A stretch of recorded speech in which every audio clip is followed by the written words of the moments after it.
अस्सलाम वालेकुम। Voice of America Washington से मैं हूँ सारा जमान। आप देख रहे हैं व्यू 360। आज के शो में शाम के एक फौजी अड्डे पर मिसाइल हमला, जिम्मेदार कौन है, और पेशावर समेत दुनिया के मुतअद्दिद शहरों में पश्तून हुकूक के लिए मुजाहरे, रियासत पाकिस्तान के लिए क्या पैगाम है। व्यू 360 में और भी बहुत कुछ शामिल है, देखते हैं उसकी एक झलक।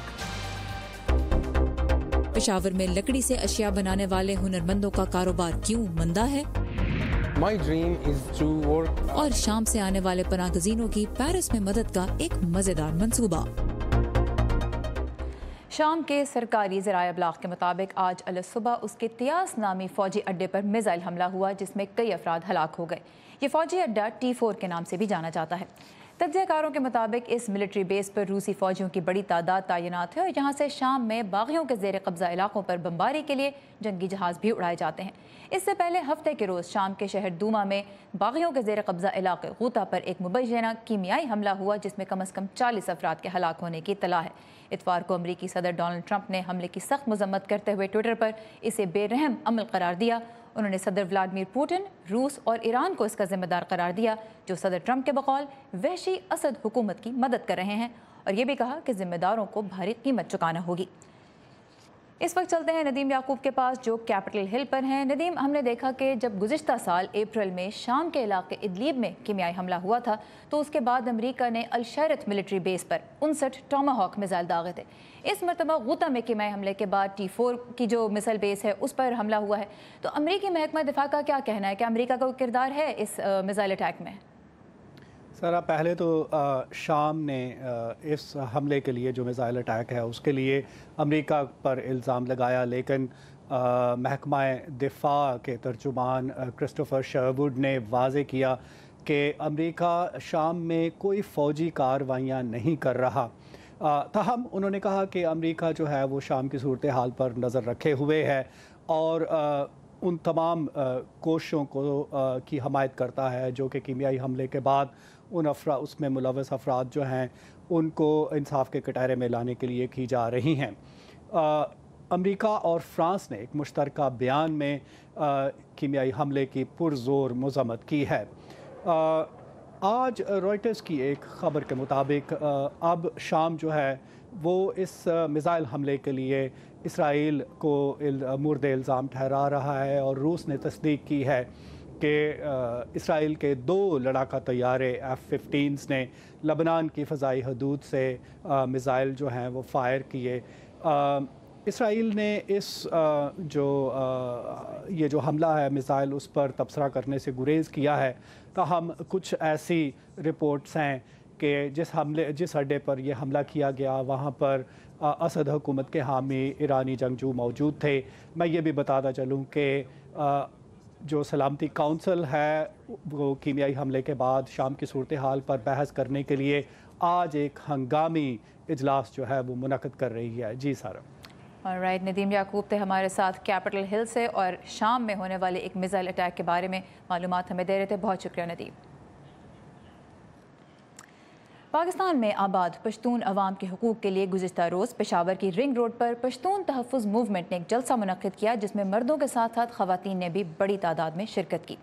पश्तून तहफ़्फ़ुज़ मूवमेंट के मुतालबात में कराची में मावराए अदालत कत्ल का निशाना बनने वाले नकीबुल्लाह महसूद के केस में मुलव्वस SSP मलीर राव अनवार को सज़ा दिलाना, लापता अफराद की वापसी और अदालतों में पेशी, मुबैना तौर पर मावराए अदालत कत्ल होने वाले अफराद के केसेस की तहकीकात के लिए अदालती कमीशन का क़याम, कबायली इलाकों से बारूदी सुरंगों की सफाई और फौजी चौकियों पर पश्तूनों की मुबैना तज़लील रोकना शामिल हैं।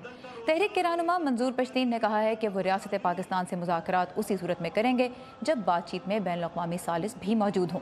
पश्तून तहफ़्फ़ुज़ मूवमेंट नकीबुल्लाह कत्ल केस में इस्लामाबाद में एक पुरअमन धरना देने के बाद से मुसलसल सरगर्म है। मेरा भाई गुमशुदा है। हमें इसके जुर्म का या इसे हिरासत में लिए जाने की वजह का इल्म नहीं। कोई हमें कम से कम इसके जुर्म और इसकी सूरत हाल का हमें बताए। हमें तो ये भी इल्म नहीं आया वो जिंदा है या नहीं। हम यहाँ इसलिए हैं क्योंकि हमें अपने हुकूक चाहिए। हमारे और कोई मुतालबात नहीं। हम ताकत हासिल करने के लिए नहीं बल्कि इन मजालिम पर इंसाफ के लिए लड़ रहे हैं जो उन्होंने हम पर किए हैं। پشتون حقوق کے لیے نکالے جانے والے اس مظاہرے کے کچھ پہلوؤں پر بات کرنے کے لیے آج ہمارے ساتھ دو مہمان ہیں. پہلے ریاست میساچیوسیٹس سے تاریخ دان پروفیسر عائشہ جلال، جو کہ پاکستان اور جنوبی ایشیا میں جمہوریت اور فوج کے کردار پر کئی کتابیں تحریر کر چکی ہیں، اور اس کے علاوہ نیو یارک سے تجزیہ کار جہانگیر خٹک، جو پاک افغان خطے کے امور پر گہری نظر رکھتے ہیں. یہ دونوں مہمان ہمارے ساتھ ہیں. جہانگیر خٹک صاحب، پہلے میں آپ کی طرف آنا چاہوں گی. ہم نے دیکھا کل جو جلسہ ہوا اس کی میڈیا کی طرف سے کوئی کوریج نہیں کی گئی. جلسہ گاہ کے ارد گرد بھی انٹرنیٹ کافی دیر بند رہا، پھر بھی بڑی تعداد میں لوگ جمع ہوئے اور جلسہ بھی پرامن طریقے سے ختم ہوا. تو جہانگیر خٹک صاحب، یہ بتائیے کہ اس سب سے ظاہر کیا ہوتا ہے پھر؟ دیکھیے، ظاہر یہ ہوتا ہے کہ لگتا یہ ہے کہ پاکستان کے کچھ ریاستی ادارے ابھی بھی اسٹیٹ آف ڈینائل میں ہیں. اور اس کو میں اس طرح بیان کروں گا کہ دیکھیے، اب وہ لوگ، یعنی کسی بھی ڈیموکریسی میں اگر لوگ احتجاج کا راستہ اپناتے ہیں، پرامن احتجاج کا، تو اس کا مقصد کورس کریکشن ہوتا ہے. یعنی اگر کہیں ریاست کی پالیسی میں کوئی خم ہے تو اس کو درست کیا جائے. یہ جو آپ نے جو مطالبات بیان کیے ابھی، ان میں سے کوئی بھی ایسا مطالبہ نہیں ہے جو کہ ناجائز نظر آتا ہے. بالکل بنیادی مسائل ہیں لوگوں کے، اور وہ ان میں جتنے بھی لوگ آئے ہیں، کم از کم جتنے میں نے انٹرنیٹ پہ دیکھے، کیونکہ جس طرح آپ نے کہا کہ انفارچونیٹلی پاکستانی میڈیا نے اس کو ایسے اس کا بلیک آؤٹ کیا ہے کہ جیسے باقاعدہ ایک پلاننگ کے تحت انہوں نے یہ فیصلہ کیا ہے کہ ہم نے اس کو کوئی کوریج نہیں دینی ہے. یہ لوگ بھی پاکستانی ہیں، اور اگر آپ ان کو اس طریقے سے اگنور کریں گے تو آپ ان کے جو یہ خدشات اور ان کی طرف سے جو یہ مختلف کمپلینٹس آ رہی ہیں ان کو ثابت کر رہے ہیں کہ وہ درست کہہ رہے ہیں کہ آپ ان کو نہ کوریج دے رہے ہیں، نہ ان کی بات سن رہے ہیں، نہ ان کے مطالبات کو مکمل طور پر ایڈریس کر رہے ہیں. تو میرا خیال ہے اس کو تھوڑا زیادہ ٹیکٹفلی ایڈریس کرنے کی ضرورت ہے. اور پشتون تحفظ موومنٹ کے پشاور میں جلسے کے ساتھ ساتھ کل دنیا کے دیگر اہم شہروں جیسے لندن، فرینکفرٹ اور واشنگٹن ڈی سی میں بھی پشتون حقوق کے لیے مظاہرے ہوئے. وائٹ ہاؤس کے سامنے ہونے والے ایک مظاہرے کی تفصیلات جانتے ہیں نیلوفر مغل سے، اور پھر اس گفتگو کو آگے بڑھائیں گے.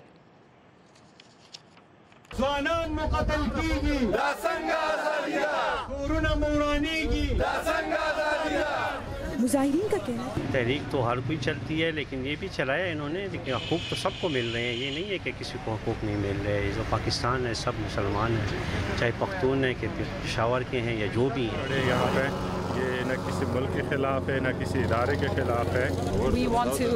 ہم پاکستان میں پشتونوں کو یہ بتانا چاہتے ہیں کہ ہم ان کے مطالبات اور تحریک کی حمایت کرتے ہیں. پشتون اب اکٹھے ہو گئے ہیں اور اپنے حقوق مانگتے ہیں، جو کہ اچھی بات ہے. ان کے مطالبات جائز ہیں، قانونی ہیں، انہیں غدار نہ سمجھا جائے. منظور احمد پشتین سمیت پشتون تحفظ موومنٹ کے لیڈروں نے بذریعہ ٹیلی فون پاکستان سے مظاہرین سے خطاب کیا. ان کی تحریک کے 5 مطالبات ہیں، جن میں نقیب اللہ کے قتل میں ملوث ایس ایس پی راؤ انور کو سزا دلانا، لاپتہ افراد کی واپسی اور عدالتوں میں پیشی، مبینہ طور پر ماورائے عدالت قتل ہونے والے افراد کے کیسز کی تحقیقات کے لیے عدالتی کمیشن کا قیام، قبائلی علاقوں سے بارودی سرنگوں کی صفائی اور فوجی چوکیوں پر پشتونوں کی مبینہ تذلیل روکنا شامل ہے. مظاہرین کے منتظمین کا کہنا تھا کہ وائٹ ہاؤس کے سامنے مظاہرہ کرنے کا مقصد ٹرمپ انتظامیہ سے یہ اپیل ہے کہ وہ پاکستان کی حکومت پر اس سلسلے میں سفارتی دباؤ ڈالے. تو یہی ہم مطلب وائٹ ہاؤس کے سامنے اس لیے کہ تاکہ یہ میسج پہنچے مطلب وائٹ ہاؤس کو بھی کہ وہ ہم ادھر جو پشتون امریکنز ہیں یا دوسرے جو ادھر رہ رہے ہیں پشتون، ایک تو یہ کہ ہم ود ان سالیڈیرٹی ان کے ساتھ کھڑے ہیں، دوسرے یہ کہ یہ لوگ جب بھی ان سے بات کریں تو ان کے اوپر پریشر ڈالیں. یہ ہمارا مطلب ان سے مطالبہ ہے. منتظمین کا کہنا ہے کہ پاکستان میں اگر پشتون تحفظ موومنٹ کے مطالبات پورے نہ کیے گئے تو امریکہ کے دیگر شہروں میں بھی جہاں جہاں پشتون آباد ہیں وہ مظاہرے منعقد کرنے کا ارادہ رکھتے ہیں. نیلوفر مغل، اردو VOA، واشنگٹن. ہم بات کر رہے ہیں پشتون تحفظ موومنٹ کے تحت پاکستان میں پشاور میں ہونے والے جلسے اور اس کے بعد دنیا کے دیگر حصوں میں ہونے والے مظاہروں کی بھی. اور آپ نے دیکھا نیلوفر مغل نے ہمیں بتایا کہ وائٹ ہاؤس کے سامنے جو مظاہرہ ہوا اس میں مظاہرین نے کیا کہا.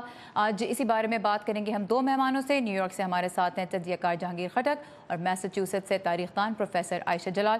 پروفیسر جلال، میں آپ کی طرف آنا چاہوں گی. پاکستان میں سول رائٹس کی تحریکوں کی ایک لمبی تاریخ ہے جو نان وائلنٹ رہی ہیں، جن میں عدم تشدد کا عنصر بھی بہت نمایاں تھا. خواتین کی تحریک تھی، اس کے علاوہ ڈیموکریسی کے لیے ریسنٹ جو ہمیں یاد آتی ہے وہ لائرز کی موومنٹ تھی. جب ہم ان نان وائلنٹ موومنٹس کے تناظر میں پی ٹی ایم کی تحریک کو دیکھتے ہیں تو کن پہلوؤں پہ غور کرنا ضروری ہے؟ کیسے سمجھا جائے اس تحریک کو؟ देखिए, पाकिस्तान में तो जमहूरी जो निज़ाम रहा है कमज़ोर रहा है, और ये जो हुकूमतें रही हैं उन्होंने सब ये तहरीकों को एक शक में देखा है कि ये कोई बैरूनी हुकूमत कोई मदद कर रही है इनकी। तो यानी कि हमारे मुल्क में सारी ट्रेजेडी ये रही है कि जो हुकूक की जो मूवमेंट्स रही हैं उनको गवर्नमेंट ने और जो स्टेट है उसने उनको सस्पिशियसली देखकर उनके साथ इंगेज नहीं किया, विद द रिजल्ट कि वो बिल्कुल फिर वायलेंट हो जाती हैं। फिर वो बिकॉज इस मूवमेंट में प्रोविंशियल साइड भी तो है ना, ये तो रीजनल राइट्स मूवमेंट भी बन रही है, एक किस्म की सिटीजन्स राइट्स मूवमेंट तो है ही, मगर बिकॉज ऑफ दैट वो इसको एक सियासी पहलू से देखेंगे और अभी से कहना शुरू हो गया है पाकिस्तान में कि जी ये कोई अफगानिस्तान या इंडिया का हाथ है इसमें या कोई। तो मतलब जब आपने ये कहना है तो बेचारे वो लोग क्या करेंगे, फिर वो डेस्परेशन में फिर वो एक्सट्रीम मेजर्स की तरफ जाते हैं। और हमारी तारीख में यही हुआ है कि हुकूमत को बजाय इसके कि लोगों के साथ निगोशिएट करे, उनसे बात करे और कोई रीजनेबल सोल्यूशन निकाले, उनको आप बिल्कुल ही एक्सट्रीम मेजर्स पे आप उनको वायलेंस की तरफ ले जाते हैं। ऑलराइट, प्रोफेसर राशिद जलाल ने अपोजिशन की भी बात की और मैं देखा कि पीटीएम की मुखालफत में आवाज़ें उठ रही हैं, और जैसा कि प्रोफेसर जलाल ने भी जिक्र किया उन पर इल्ज़ाम है कि उन्हें सरहद पार से मदद मिल रही है। लेकिन पीटीएम से जब वॉइस ऑफ अमेरिका ने गुफ्तगू की तो उन्होंने ये तरदीद की, उन्होंने कहा कि हमें सिर्फ मॉरल सपोर्ट मिल रही है अफगानिस्तान से, लेकिन पाकिस्तान में वो पश्तून भी बसते हैं जो इस तहरीक के हक़ में नहीं हैं। उनका नुक्ता नज़र भी हमने जानने की कोशिश की है, आइए देखते हैं। तहरीक तो हर कोई चलती है, लेकिन ये भी चलाया इन्होंने, लेकिन हकूक़ तो सबको मिल रहे हैं। ये नहीं है कि किसी को हकूक़ नहीं मिल रहे। जो पाकिस्तान है सब मुसलमान हैं, चाहे पख्तून है कि पेशावर के हैं या जो भी हैं। हमारी फ़ौज जो है वो हमारे साथ है, आवाम के साथ है, इससे कोई वो नहीं है। ये गलत इल्ज़ामात हैं, ये पाकिस्तान को बदनाम करने की साजिश है। इसमें सबको मिल रहे हैं, ऐसी बात तो है ही नहीं। हम भी पठान हैं यहाँ पे, अल्हम्दुलिल्लाह 50-60 साल बैठे हुए हैं, हमें कोई से हमें वो नहीं मिल रहा है, नाजायज़ और जुल्म ज़्यादती नहीं हो रही है। तो दूसरी बात यह है कि ये जो पठान है या पंजाबी है या सिंधी है या बलोची सब भाई हैं। पहले ये तो फ्रंटियर था, फिर पेशावर था, अब असम्बली में इनका बिल पास हो गया, इसका नाम हो गया खैबर पख्तूनख्वा। गवर्नमेंट के कागजात में इनका खैबर पख्तून। और हकूक़ क्या है? हकूक़ तो सबको मिल रहे हैं पाकिस्तान में।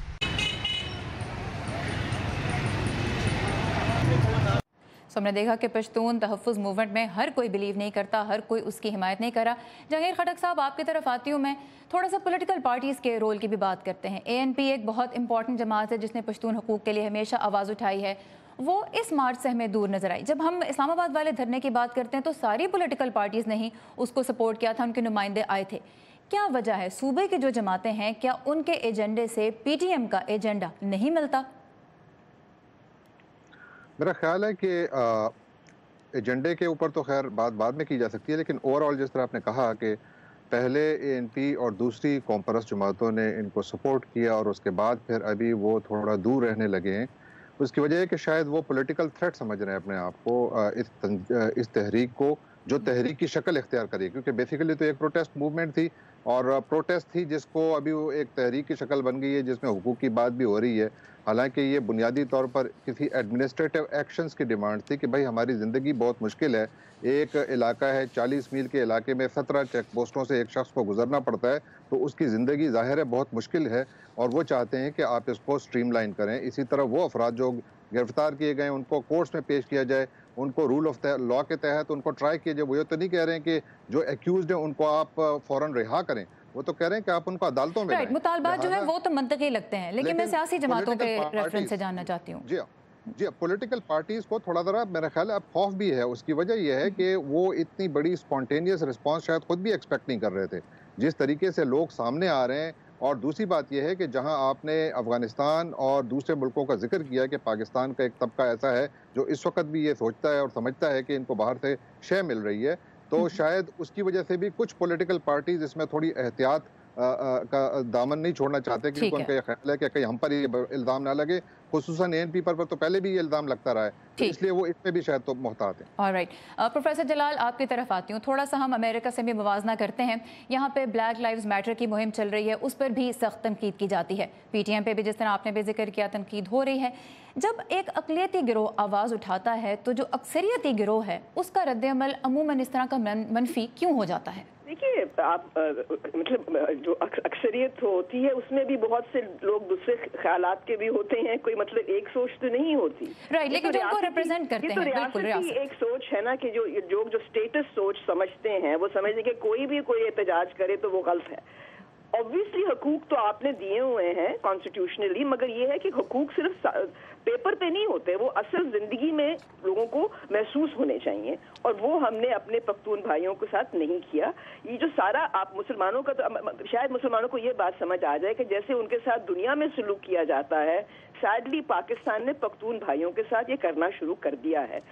اور یہ ان کا سارا جو جوان جو پود ہے وہ یہی کہہ رہی ہے کہ ہمیں کیوں ٹیررسٹ آپ کہتے ہیں اور ہم پہ کیوں شک کرتے ہیں. سو میں سمجھتی ہوں کہ یہ پاکستانیوں کو دل سے یہ بات سوچنی چاہیے، نہ کہ اپنے جانے ہوئے اسٹیٹس فارمولیک طریقے سے سوچنی چاہیے کہ یہ لوگ غلط کر رہے ہیں. اور یہ بھی دیکھنا ہوگا کہ جو نئی پود جس کا آپ نے ذکر کیا ہے وہ ایک مختلف ماحول میں پیدا ہوئی ہے، وہ 9/11 کے بعد بڑی ہے. پروفیسر عائشہ جلال ہمارے ساتھ تھی میساچیوسیٹس سے، ایک تاریخ دان جنہوں نے ہمیں بہت پرسپیکٹو دیا اہم اس ساری گفتگو پہ، اور جہانگیر خٹک ہمارے ساتھ تھی نیو یارک سے. دونوں کی اس پروگرام میں شرکت کا بہت شکریہ. اور پروگرام کو آگے بڑھاتے ہیں. اہم ترین خبروں کے لیے آپ آئیے جب چاہیں ہماری ویب سائٹ urdu.voa.com پر، جہاں پاکستان سمیت دنیا بھر سے تازہ خبروں کا سلسلہ جاری رہتا ہے، اور اہم بین الاقوامی امور پر ماہرین کے تبصرے بھی آپ اسی ویب سائٹ پر پڑھ سکتے ہیں، اور urdu.voa.com پر دلچسپ ویڈیو سے بھی لطف اندوز ہو سکتے ہیں. انسانی سرگرمیوں نے پاکستان میں سمندر کی کیسی حالت کر دی ہے، اس پر رپورٹ ہم آپ کے لیے لے کے آئیں گے کل کے پروگرام میں. شامی پناہ گزینوں کے لیے پیرس میں اپنی جگہ بنانے کا ایک بہت مزیدار منصوبہ تیار کیا جا رہا ہے، جس کے بارے میں ہم آپ کو بتائیں گے شو میں آگے چل کر. لیکن پہلے ایک نظر ڈالتے ہیں دنیا کے مختلف حصوں سے ملنے والی کچھ اہم خبروں پر.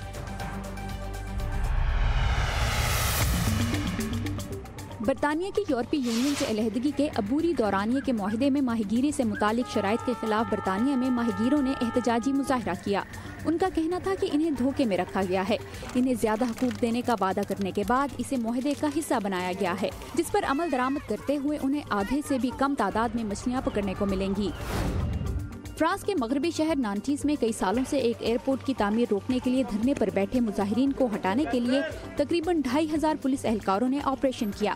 ماحول دوست ایکٹیوسٹس، اینٹی کیپٹلسٹس اور کسانوں سمیت مظاہرین کی بڑی تعداد مجوزہ ایئرپورٹ کے مقام پر احتجاجی کیمپ لگائے بیٹھی تھی. حکومت نے جنوری میں $710 ملین کی لاگت سے ایئرپورٹ کی تعمیر کے اس منصوبے کو اس جنوری میں ترک کر دیا تھا. ہنگری کے وزیر اعظم وکٹر اوربان مسلسل تیسری بار ملک کے وزیر اعظم کے طور پر منتخب ہو گئے ہیں. وکٹر اوربان نے انتخابی مہم کے دوران مسلم اور تارکین وطن مخالف ایجنڈا اپنایا. وکٹر خود کو ہنگری کی مسیحی تاریخ کا محافظ قرار دیتے ہیں. برطانیہ کے علاقے ڈورکنگ میں بیویوں کو اپنے کندھوں پر اٹھا کر ریس لگانے کا مقابلہ منعقد کیا گیا. شوہروں نے اپنی بیویوں کو کندھے پر بٹھا کر مشکلات عبور کرتے ہوئے 380 میٹر کا فاصلہ طے کیا. جیتنے والا جوڑا اس سال فن لینڈ میں ہونے والے بین الاقوامی مقابلے میں برطانیہ کی نمائندگی کرے گا. انٹرنیشنل آرگنائزیشن فار مائیگریشن کی تازہ ترین رپورٹ کے مطابق گزشتہ سال یورپ میں بذریعہ کشتی 1,71,000 تارکین وطن داخل ہوئے، جو کہ 2016 کے مقابلے میں نصف سے بھی کم ہے. وجہ ہے یورپی ممالک کی داخلے سے متعلق سخت پالیسیاں. جو پناہ گزین یورپ داخل ہو چکے ہیں انہیں اگرچہ سخت رویوں کا سامنا ہے، لیکن کچھ تنظیمیں انہیں اپنے پاؤں پر کھڑا ہونے میں مدد بھی دے رہی ہیں. اس سلسلے میں پیرس میں ایک نیا ریسٹورینٹ کھلا ہے جو پناہ گزین شیفز کو اپنے کھانوں کے ذریعے اپنی شناخت اجاگر کرنے اور ایک نئے معاشرے کا حصہ بننے میں مدد دے رہا ہے. آئیے دیکھتے ہیں یہ رپورٹ. ایک بینکر کے طور پر نبیل آتر اپنے آبائی ملک شام سے اکثر یورپ آتے تھے، لیکن یہاں ان کا آخری سفر بہت مختلف حالات میں ہوا. ایک پناہ گزین کی حیثیت سے ایک پرہجوم کشتی پر جو مشکل سے بحیرہ روم پہنچی. آج نبیل پھر سے کام پر لگے ہیں، ایک بینکر کے طور پر نہیں بلکہ پیرس کے بھوکے شہریوں کے لیے اپنے وطن کی ڈشز تیار کرنے کے کام پر. میں ہمیشہ اپنی بیوی سے کہا کرتا تھا کہ ہم نے سب کچھ کھو دیا ہے، کیوں نہ اپنے خواب کو پورا کیا جائے. میرا خواب ایک شیف کے طور پر کام کرنا تھا. یہ فرانسیسی شہر اورلینز تھا جہاں نبیل آتر اور ان کے خاندان نے اپنا گھر بنایا. ان کی پہلی نوکری ایک کار کمپنی کے ساتھ تھی، لیکن گزشتہ سال پناہ گزینوں کے روایتی کھانوں کو فروغ دینے کے ایک میلے کے بانیوں سے ان کی ملاقات ہوئی. ریفیوجی فوڈ فیسٹیول اور لا ریزیڈنس ریسٹورانٹ کا پہلا مقصد پناہ گزینوں کے ٹیلنٹ کو اجاگر کر کے ان کے بارے میں پائے جانے والے تاثر کو دور کرنا تھا، اور یہ دکھانا بھی کہ وہ ہمارے معاشروں کو کیا دے سکتے ہیں. इस रेस्टोरेंट का मंसूबा है कि हर 2 महीने में एक मुख्तलिफ रेफ्यूजी शेफ को लाया जाए ताकि वो अपना टैलेंट दिखा सकें और अपने कारोबारी हुनर में इजाफा कर सकें। भारत के असिस्टेंट शेफ केशर शर्मा भी एक पनाहगुज़ी हैं। वो यहाँ आने से पहले मशरिक़ वस्ता और अफ्रीका भर में खाने बनाते रहे हैं। I'm missed in our country, but I'm happy now. The taste is very different. It's a complementary of French cuisine. Nabeel अतर भी एक नए मिशन पर हैं। वो ऑर्लीन्स में अपने नए घर में एक शामी रेस्टोरेंट खोलना चाहते हैं। लीजा ब्राइंट की रिपोर्ट के साथ नीलोफर मुगल, उर्दू VOA।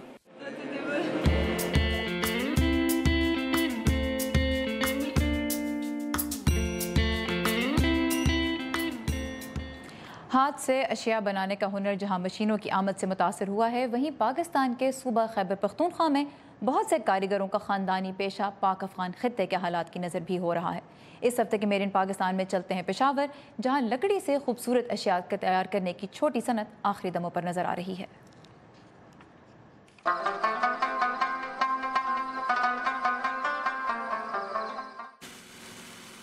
जाहिद अली पेशावर के इलाके गढ़ी खाने में लकड़ी से मुजस्मे और घरेलू सजावट की अशिया बनाने का काम करते हैं।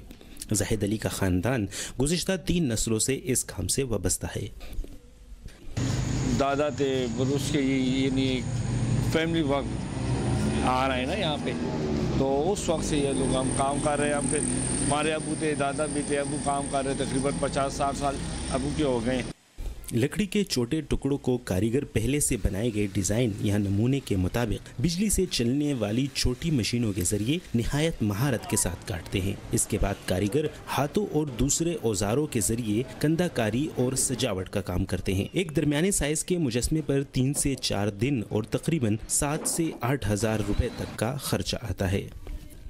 हम वुड के जो है एनिमल्स बनाते हैं, और एनिमल में हाथी, घोड़े, ऊँट वगैरह हो गए, और जो मॉडल वगैरह लोग दे देते हैं ऑर्डर पे, या और कोई ऐसी डेकोरेशन इंटीग्राफ की जो चीज़ भी हो हम बना लेते हैं।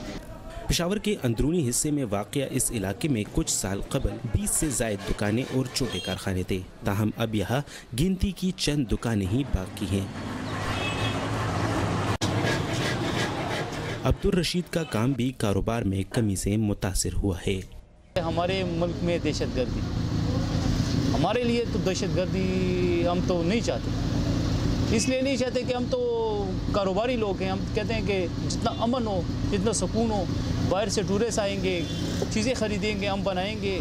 पेशावर यूनिवर्सिटी के शोबे सहाफ़त व ताल्लुकात आमा के असिस्टेंट प्रोफेसर व तज्ज़ियाकार बग़ज़मान यूसुफ ज़ई के मुताबिक पाकिस्तान के अपने हमसायों के साथ तिजारती ताल्लुकात, सियासत और दूसरे कई अवामिल मिलकर यहाँ के कारोबार पर असरअंदाज हो रहे हैं।